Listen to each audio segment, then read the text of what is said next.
Of the Ad Podcast.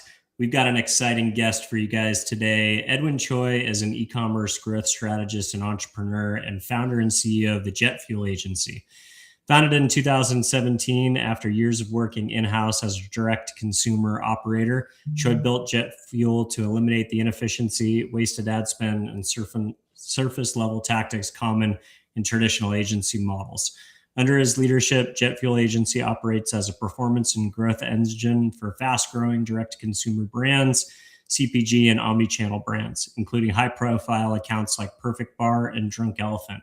His framework combines paid media, search, paid and social, conversion rate optimization, and retention marketing, email, SMS into a single cohesive revenue system focused on sustainable long-term ROI. Edwin, thanks for coming on, man. Appreciate you spending some time with us today. Absolutely, Dylan. I'm super happy to be here. All right. So I know I gave a little bit of background there, but where did you go to school? What did you study?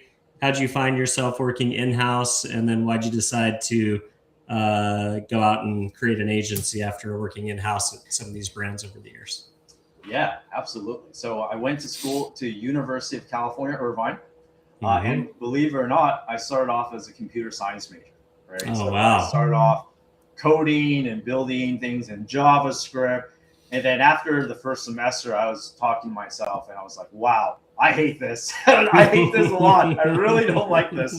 So I switched majors and I wound up doing international studies with an emphasis in management and marketing. And that's what got me super excited to go to class, right? Like I learned about, not only did I learn about marketing, business, and economics, but I also learned about how that transpired on a global scale, right? So after school, what I did was I went to a marketing agency. And guess what? I graduated in 2008. So that was great recession, right in the thick of it.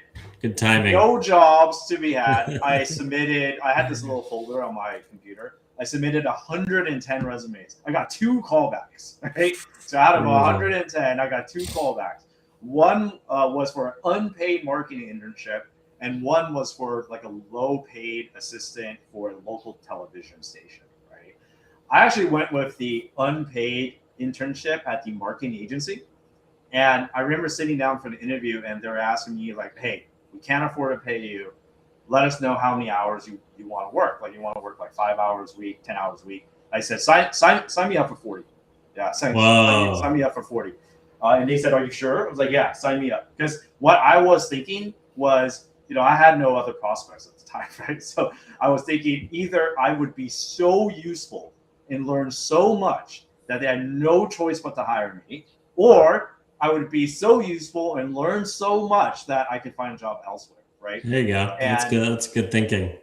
Yeah. I came in there and the CEO was like, he's coming in earlier than I am. He's leaving later than I am. And I'm not even paying him. Right. So so within a month and a half, they made a position. Wow. That's awesome. They made a position because I was a sponge.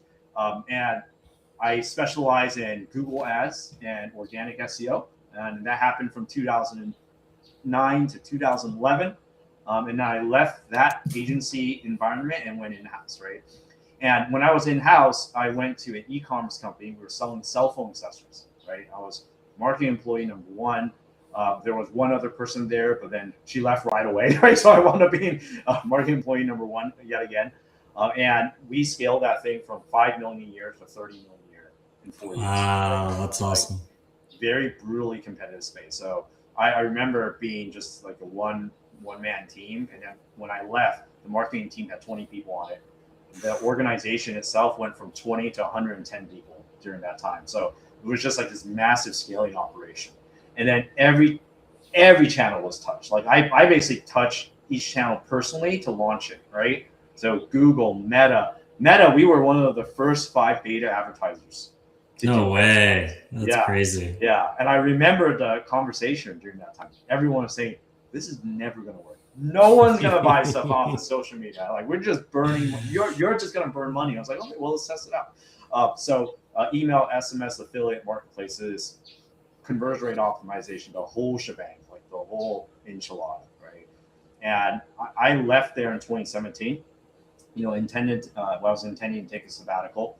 So I wanted to take a 6 month sabbatical that lasted 6 days, unfortunately, and fortunately, just because so many companies heard about my departure. They kind of went and reached out, say, "Hey, we need some help for growth, we need some consulting, we need a little bit of expertise." And then I was thinking, there's no way I could service all these cool brands, right? But an agency model would be the way. And being in an agency, for my formative years of my career, and also being on other side of the table where I quite literally hired 13 agencies, fired 12, right? I kind of got a good sense of what agencies did right and what agencies did wrong. And that's where Jetfuel Agency was born.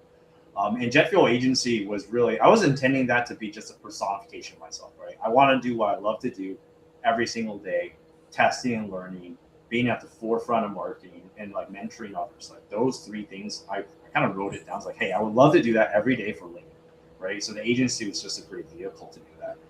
And lo and behold, we fell into really great niches that I am personally very interested in, right? So the first niche is better for you food and beverage, like mission-driven brands that you'll see on shelf at Whole Foods, for example. Second would be health and wellness, right? And third would be your what I call parts-driven businesses, right? So it's very similar to cell phone accessories. I love e-commerce companies that have a large SKU catalog. Think about things like telescope parts or aftermarket automotive performance. Like those are somewhat boring sounding businesses, but they're quietly doing 20, 30 million a year. Like they're making bank, right? And we now do paid search, paid social, retention marketing, SEO, and ranking for ChatGPT, which is what we call AIO, right? I'm sure you heard that as GEO or AEO or any number of terms. And coming into at tail end of 2025 and all of 2026, obviously we're heavily involved in AI and kind of building an AI operating system in-house at Jetfuel Agency. So it's kind of brought us here to today. That's awesome, man. You mentioned these three categories. The parts kind of side of things with like large SKU catalogs, obviously you having experience, having built that in-house team from 1 to 20 people and scaling that brand. And then also categories like wellness and better for you, CPG. That's kind of a nice thing. You mentioned that those are things that you're passionate about. So do you only go after categories or clients that you feel passionate about the category or that you've been able to have past experience scaling, or would you take clients from a category that was not in one of those three? If how do you evaluate new client opportunities or go after new business? Yeah, I would say it's a mix of both, right? So I would say 90% of the clients that we take on, I myself am a customer or potential customer, right? And because if you do that, you kind of know what to speak to because you're having those purchasing decision conversations in your head while you're walking through the aisle at the grocery store or whatnot, right? So that would be number one, right?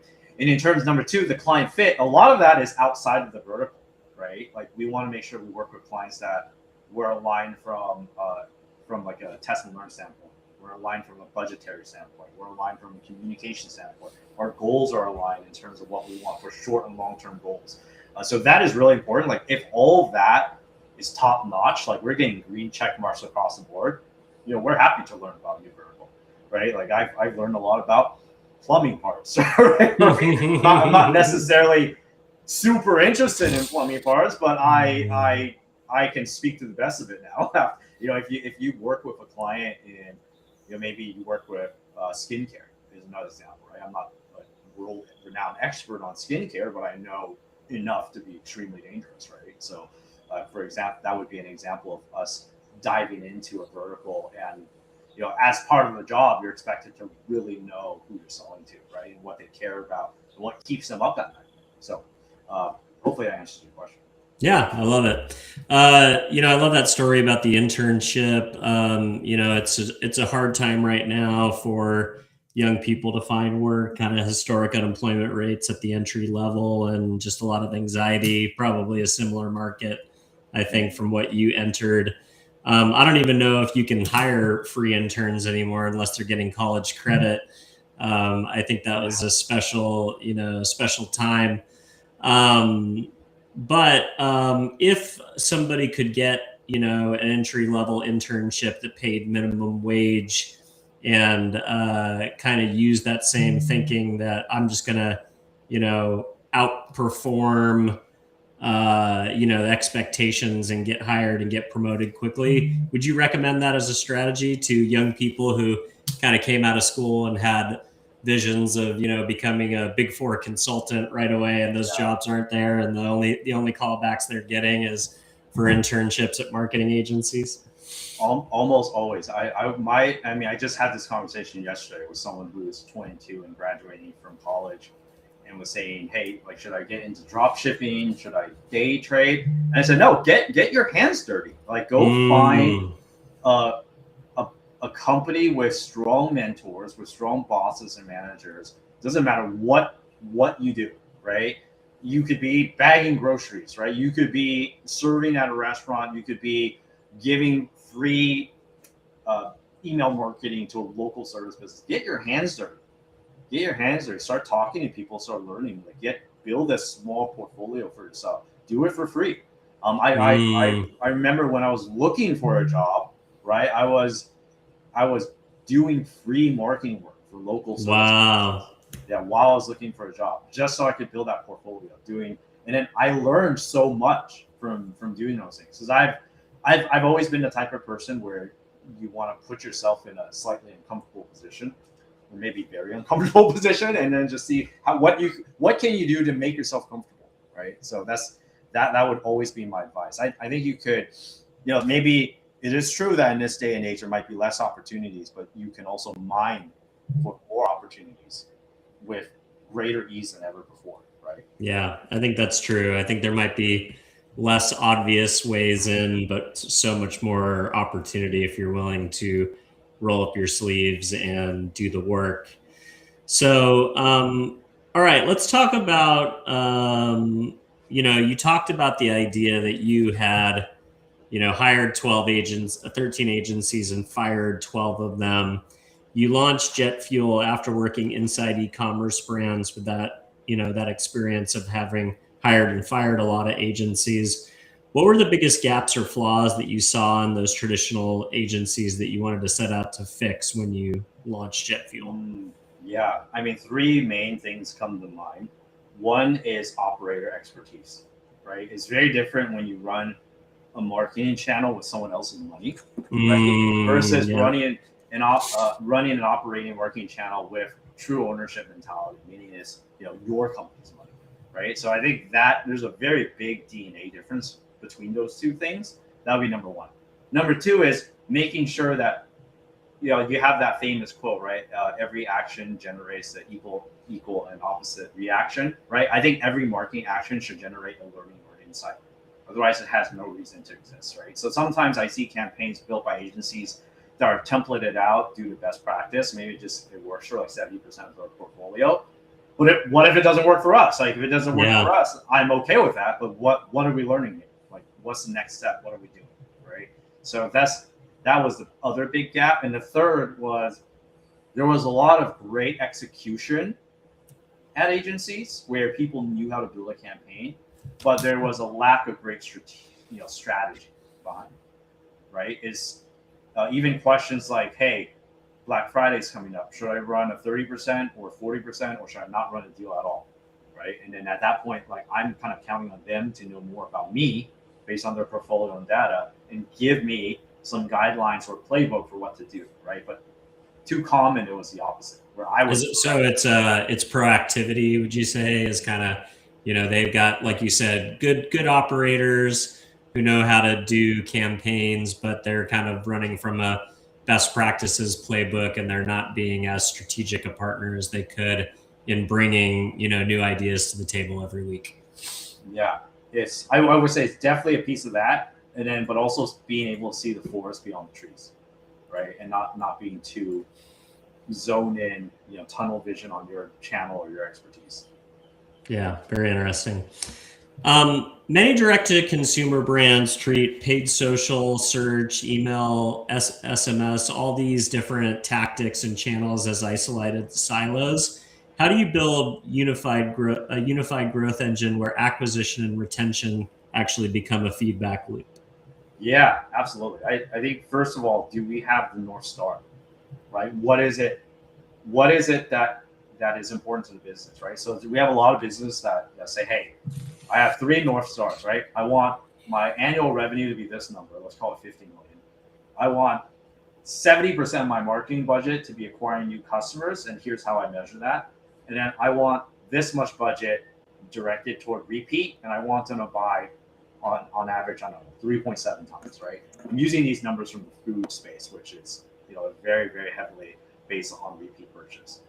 So I think once you kind of have that in, a watch metric is an improved metric, right? Is there a clean data source or dashboard? And we can help our clients put that together of these metrics that matter, and what is it that feeds up to these metrics, right? What moves the needle, right? I think once we have that down, for us internally, for our playbooks, each channel has a job to do, right? They have their own role, right? It's almost like a football team, right? Like every position has its own role and job, and they run plays, right, out of the playbook.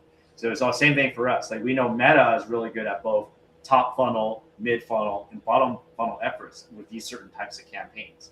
So we kind of put that all together, right? Like we say, hey, based on your budget, we recommend these three channels. They're going to be doing these jobs. We're going to have these channels talk this messaging throughout, each channel as they kind of hand the customer off, and then that ties together in a very cohesive omni-channel strategy, right? And that floating above that are all the things that help drive enterprise value, right? Like, are we building brand equity? Are we making sure that our household penetration, brand awareness is going up while we're converting the customer?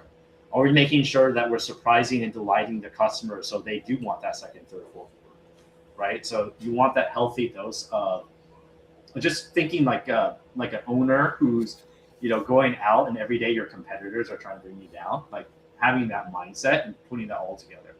Once you have that together, then you simply execute the plan, right? Each channel has a job, each job has certain campaign types, and then you run and iterate from there. So very simplified version, I think, of what we generally do, but yeah, hopefully that makes sense. Yeah, I like that. On some recent podcast appearances, you just talked about this idea of founder-led execution, but also how do you move from founder-led to team capabilities? How do leaders, or how should leaders teach their teams to think and make decisions rather than giving them processes to follow? Yeah, absolutely. I think one thing that's a little underrated is osmosis, right? Or monkey see, monkey do. How often, and I think this is also because of the difficulty of remote work, right? So we're 100% remote agency. Going back to when I was in-house, it was 100% in person, right? This was before the COVID times. And so much learning and kind of exponential stacking and compounding learning happened organically and accidentally, right? Where I would be on my computer and I'll go, oh, this is what I'm doing is so important. Hey, come look at my screen, check it out, right? I might be doing that 7 times a day on average or something like that, right? Very hard to do that remotely, right? For you to do that remotely, you need to force. Yeah, you have to set a call. Yeah, you have to force it, right? So what I would do is, before I do something, let's say I'm doing something like forecasting model, right? Which is a very complex task. And then I might say, oh, you know what? These 4 people could benefit from it, right? And then what I would do is I would do a work session, share my screen, I'll record the whole thing, and I'll just do my task, but I'll talk out loud. It's like, oh, I'm moving this number here. This is my reasoning for it. I'm going to shift this up and down. This is my reasoning for it. So a lot of that, I'm trying to force that osmosis, so they build that mental architecture and that framework, right? And then now we have AI, right? So the transcript can get sent over to Claude, and they can build a cool lesson plan, and we'll put that in our onboarding, right? So that's number 1. Number 2 is making sure that they observe the difficult decisions. I think that's where they can learn the most, right? So let's say if we have a campaign that is just tanking, like it's just doing horrible, right? I think that everyone learns more from that than our campaigns that are just hitting home runs, right? So we would go in and we'll do the same screen share. We'll do a post-mortem. And it was like, hey, let's all discuss and hypothesize why this campaign is bombing and what I or we would do next, right? And then in having those kind of out loud conversations on these difficult topics, they get to observe how you make your decision-making process, right? Third thing that we really love to do, I don't know if a lot of agencies or companies do this, but we have a concept called dry runs, right? It's kind of like role playing. It's funny because I guess it's funny to say out loud, but I would often go into a team meeting and I'll pretend to be a client. I'll act like them because I know their personality, what they care about. So I'll have them present or report to me, and I'll just pretend to be a client. I'll just tear it apart. Like, hey, it's like, I don't understand this. I don't think that's backed by enough data. What do you mean by that? But when you do that and you do it in a safe environment, right? Guess what? When the client calls come, they're bulletproof, they're polished, they're ready, right? And by going through those reps and doing so in a safe environment, they're building that decision-making process, right? They're building the framework to be able to respond to difficult questions, right? So I don't think, I'm also going to say we don't have it like 100% figured out, right? I don't want people to think that we really just have it all figured out, but I think those three things has helped a lot. Yeah, I like that. I as a business development guy, I've always maybe shied away from role playing. I've always thought that, the best opportunity to to learn is by doing, right? But, you make a point, like when for a salesperson, the only thing that you're sacrificing is essentially a meeting that could have gone better if you were more prepared and did it well. So there is a lot that's pretty important in this day and age where it's so hard to get meetings because of all the AI slop out there and all of the spam and like inbound and LinkedIn. So meetings are important and every at bat really counts, especially these days.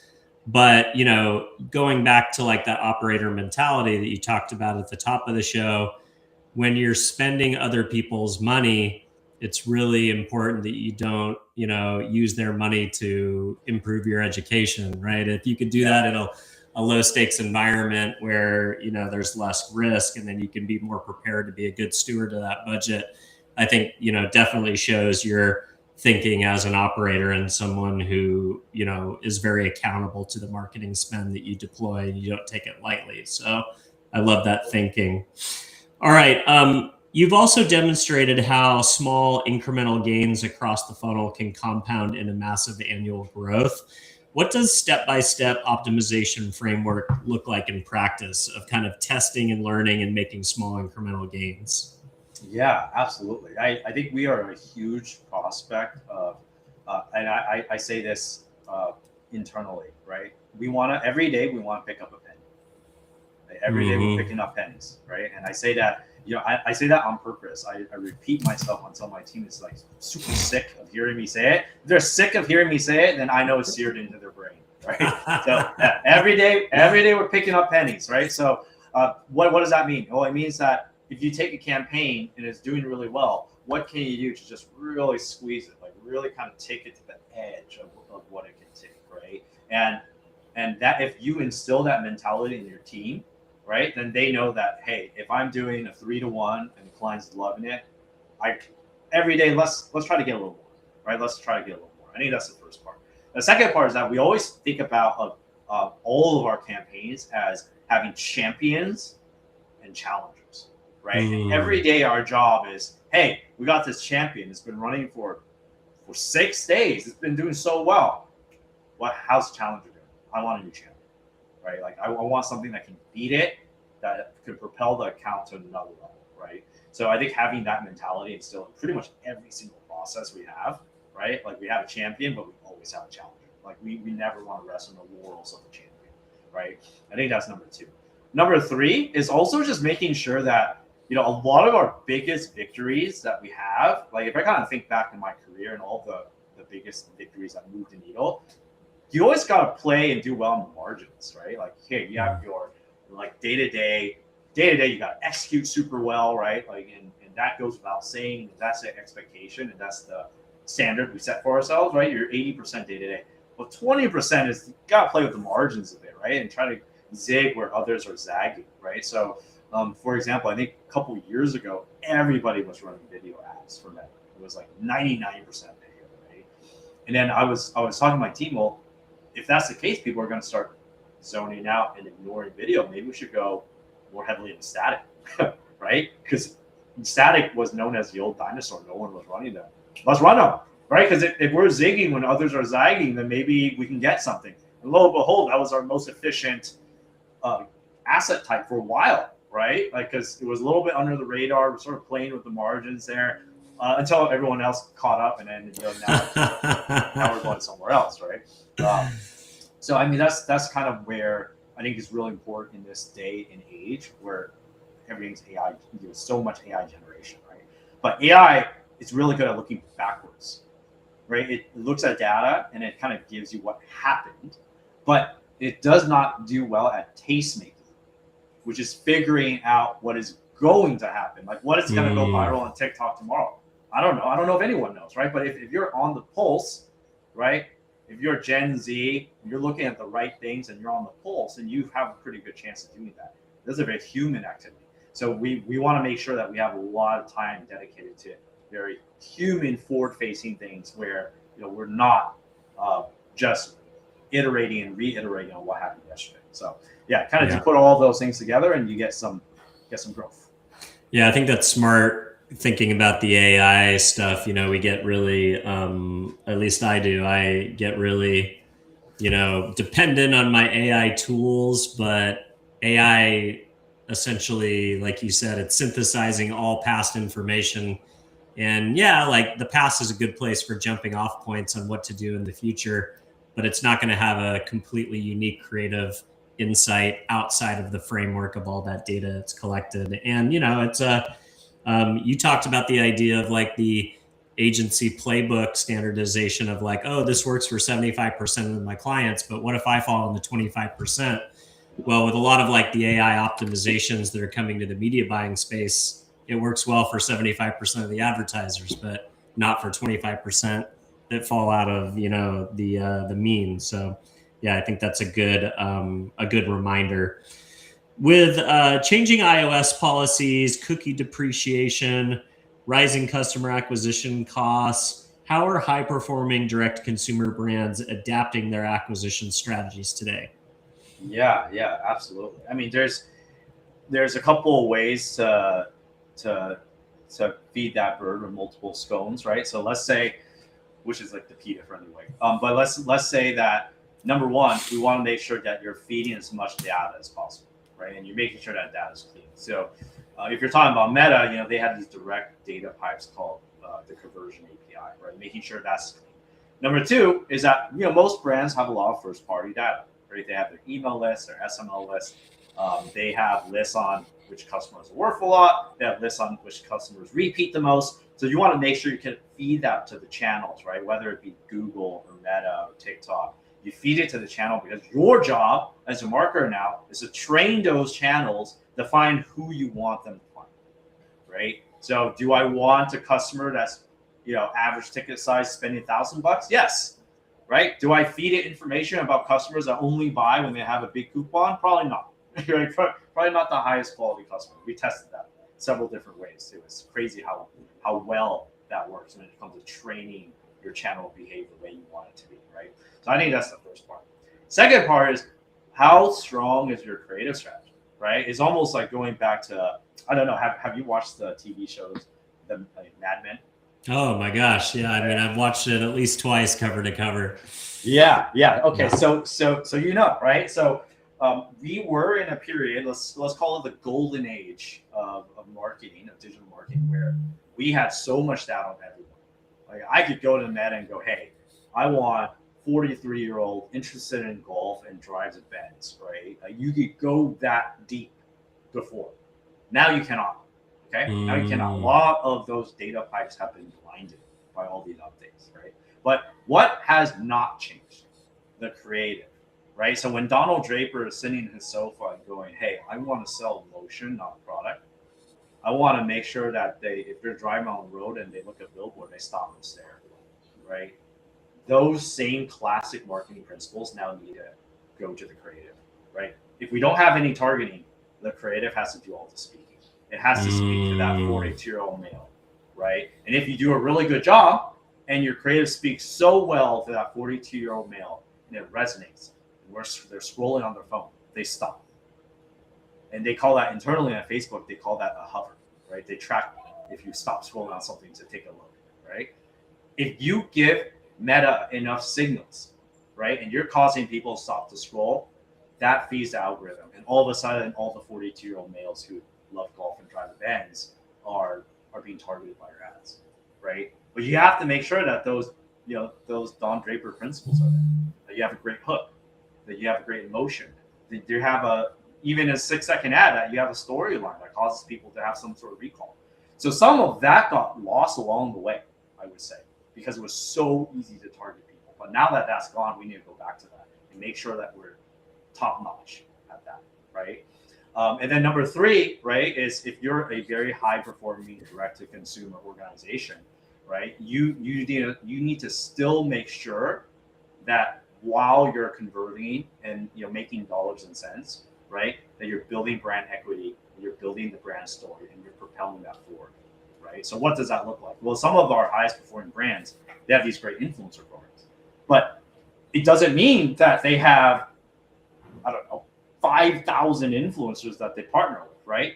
They may only partner with 50 influencers, but they have such a deep relationship with them, and they look so much like the customers they're trying to reach. And those influencers are posting, they're not transactional, they're not mercenaries, they're not just posting for every brand once and getting paid. No, they're posting 3, 4, 7 times, but really building that storyline, and they're building that brand forward. It's making sure every marketing channel you have, yes, it needs to make dollars and cents, and yes, the ROI needs to be there, but the brand equity building, household awareness, all of that is really important. I mean, it helps build, enterprise value.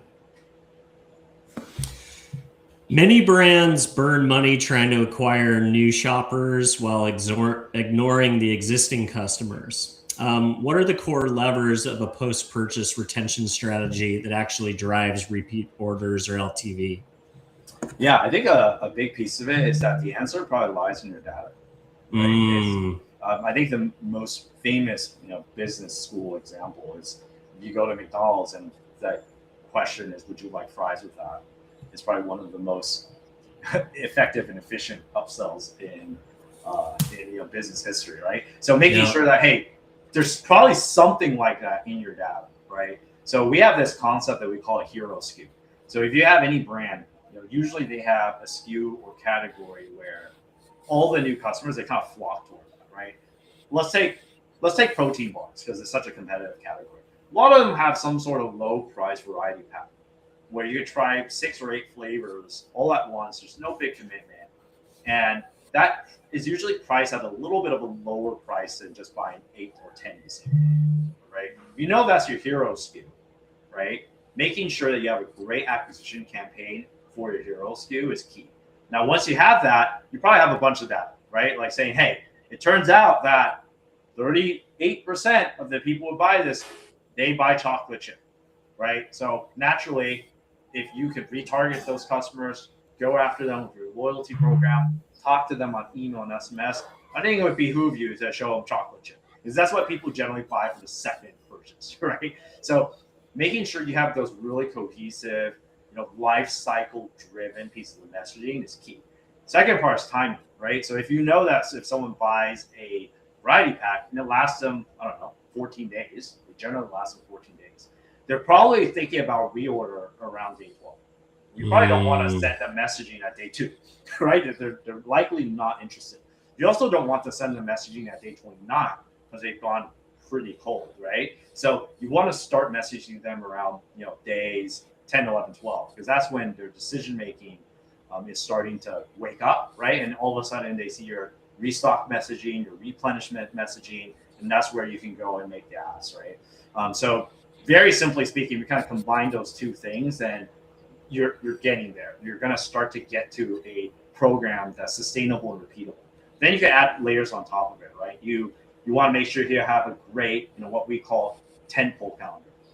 Like they have reasons to tune in around Labor Day or Black Fridays. You have exciting things to talk about, and they have a reason to stay connected to your brand and get informed, right? You have things like loyalty programs. Like how can you gamify having high action values repeat themselves, right? If a high action value is to refer a friend, then we need to incentivize that action somehow, right? It's very similar to the tax code, right? If they want to incentivize certain actions or disincentivize, then the tax code changes, right? So if you tax cigarettes heavily, all of a sudden people want to buy less cigarettes. So it's kind of similar to that. Yeah, that's really interesting. It's it's basically taking the data that you know about your customer and then using that to nudge them in directions that the data is already showing that they would travel in organically. Yep. As automated targeting and generative ad creatives become standard, where do you think that human Don Draper insight that we were talking about before will still hold the competitive advantage? I think it'll hold the competitive advantage, especially when it comes down to the marketplace, right? Because pretty much every single channel operates on a marketplace and an auction, right? And the channels are incentivized to show the ads that are the most, that resonates the most, because Meta wants people to stay on Instagram for as long as humanly possible. So if your ad is super engaging, right, they're going to show your ad more often. If your ad is a dud and no one likes to see it or wants to watch the whole thing, they're going to show it less, right? That's where that Don Draper strategy was going to come in. And that's where things like what we call internally, we call it a competitor gap analysis, right? So what we do is we take our brand and then we take all their direct competitors. Let's say we have 5 competitors. And then we scrape all the competitor ads, kind of lay it out on the board, right? And then we have some tools internally that we can point at that board and say, hey, here are all of the things that competitors are saying, and here's what they're not saying. Like, here's what they're not speaking to. And then whatever they're not speaking to, we want to speak to that, right? Because it stands out, right? It stands out amongst the sea of similar looking ads, right? So if you're kind of doing techniques like that, making sure you're standing out, getting the attention, right? Before they pay attention to your competitors, that's going to play out in your performance numbers. Having worked with major CPG names like Perfect Bar and Drunk Elephant, how does performance marketing change when brands scale from purely digital onto the retail shelves? Oh yeah, it gets a lot more fun, I would say. So yeah, so now we're getting into true omni-channel marketing. So for direct to consumer, relatively pure, right? And that's kind of why I love it so much. You find the customer, you acquire a customer, you like convert, make sure you're addressing their fuzz, right? Fear, uncertainty, and doubts. So if you're addressing your fuzz, reducing friction throughout the whole process, you want them to buy at a high rate and you want them to come back, right? So direct to consumer is a very pure game to play, I would say. Now, once you get into omni-channel, right, I think there's 2 buckets. There's what we call awareness marketing, and this is where brands that are really striving for that next level of enterprise value, you want your recall percentage, you want the amount of people talking about your brand to go up, you want your household penetration to go up, right? These are really big deals, especially if you're in retail, because you want people to walk by on shelf and go, hey, I just saw that brand at Dollar Tree, maybe I should try it out, okay? So this has a different part, different science behind it. This is where what we call awareness marketing. You want your creatives to really reach the right people and really get them to engage. And I call this, we call this internally, like, are we showing them the right episodes of a TV show, right? Because if you watch, let's call Mad Men, right? Season 1, episode 1, sets the stage, right? Hooks you in. For us, it might be something like what we call the founding story, right? So a lot of brands have these beautiful stories about why they're a founder and what their mission is. That might be the first episode they see, right? And then when you get to episodes 2 to 5, right, you introduce the characters and you introduce some plot lines. Like for us, we introduce the emotions, like are we an aspirational brand? Like how do we want you to feel when you interact with us? Are you engaging with us on a deeper level? Are you starting to follow us on social? Are you starting to understand the problems that we're solving, our category and our SKU line, right? And we sort of introduce these things over time. And once you get to the very end, we know you live 2 blocks from Target.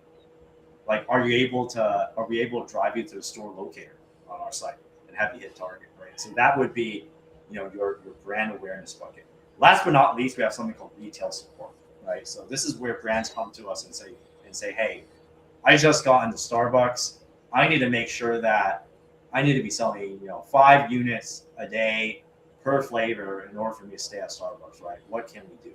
So this is where things get really interesting, because you have some of the aspects of awareness marketing, but you also have some of the aspects of what we call geofencing, meaning that there's data available where, quite literally, there's data that's being exchanged through some of these SaaS tools where I could build an audience that says, I want people to go to Target twice a week and spend at least 30 minutes in store. And they're getting that data somehow, and they won't tell me how, I asked, but they're getting that somehow through your phone, right? I don't know if they're buying it or what. But we can send those audiences to Meta, right? And then we can target those individuals, and then making sure that they have ads that say, hey, I'm holding this, protein shake in front of Whole Foods. And they connect with that and say, hey, I know if next time I need a protein shake, they carry this at Whole Foods, right? And then measuring that against their velocity at shelf. So we build these models that say, hey, the 30 stores that we have marketing going toward, they're selling at twice the rate of the 30 stores that don't have any marketing. And then we take it from there. Are you starting to think about retail media as well in that strategy, where it's like, okay, to some degree, I can use more proven performance channels like Google and Meta to drive awareness about my relationship or my new launch in Target. Or I could just go to Target and buy media from Target and then kill 2 birds with 1 stone, make Target like me more, because not only am I supporting their campaign, but I'm also giving them advertising dollars. So both of those things are key pieces of the bottom funnel, right? Because I would love it if people walk in the store and buy it themselves and we don't have to ship it, right? And then the other part of it is retail media, like Walmart, SEM, Target, things like Instacart, anything that bridges online, offline. There is another key component, making sure that retail flows well. Interesting. All right. You reshaped JetFuel's hiring process to focus on potential and long-term mindset over rigid resumes. What qualities or traits indicate that someone will thrive in a high-speed, fast-paced performance marketing environment? Yeah, we ask a lot of questions, a little bit less about work and work experience, and a little bit more about personality, right? So one is that the one question that we ask is, what do you think you're top 1% at in a work environment? Which everyone has a prepared answer for that. And then I ask, what do you think you're top 1% at outside, and why? And I'm looking for the individual that shows a strong self-starter growth mentality. So if someone tells me, man, I really love the guitar, and I started off with watching guitar lessons on YouTube, and I loved it so much I hired a guitar coach. And now all of a sudden I can play ball, right? And I'm like, that's a beautiful answer. That person has exhibited that they started something, they practiced, they weren't led to do it, but they were self-directed to do it, and they improved until they achieved a result. And I don't care what it is. It could be gardening, it could be yarn, whatever, right? But as long as you exhibit those traits in your personal life, you probably exhibit it in your professional life, right? I think that's number one. Number two is resilience.